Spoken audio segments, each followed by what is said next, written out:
Philippine lawmakers have pushed the Marcos administration to amend the U.S.-Philippines Visiting Forces Agreement and Enhanced Defense Cooperation Agreement to demand payment from the Americans.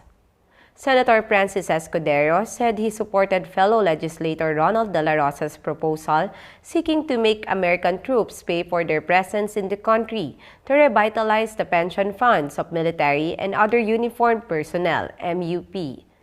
Escudero said that, quote-unquote, the U.S. usually pays host countries for its foreign bases to cover the expenses of building, maintaining the sites, and paying rent or other financial compensation to the host country.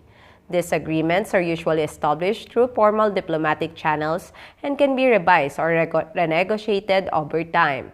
According to South China Morning Post report, the Philippines announced the locations of 4 more military bases last April, including near the Taiwan Strait and the disputed South China Sea, that it is allowing the U.S. military to use on top of the 5 agreed under the 2014 Enhanced Defense Cooperation Agreement, EDCA. China has warned the expanded deal could endanger regional peace.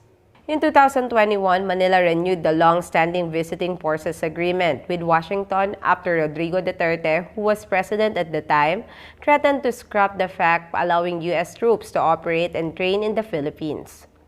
There are currently around 500 U.S. military personnel in the Southeast Asian nation.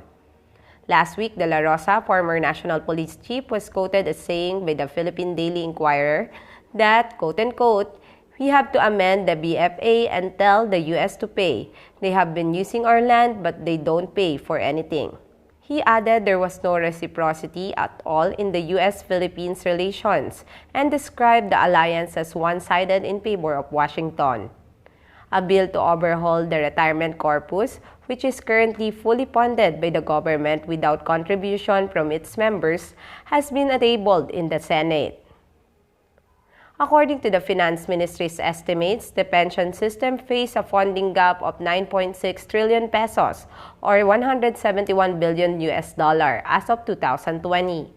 Former Defense Chief Carlito Galvez Jr. told senators last month that about 70 to 80% of enlisted personnel could opt for retirement to make use of the present pension scheme if the proposed changes go ahead. Senator De La Rosa echoed the view and urged the government not to clear the bill in a haste. He said that, quote-unquote, if they all will file for early retirement, the government would pay trillions of pesos in retirement benefits. That would really lead to a fiscal collapse. I am Lovely Montoya of Manila STV.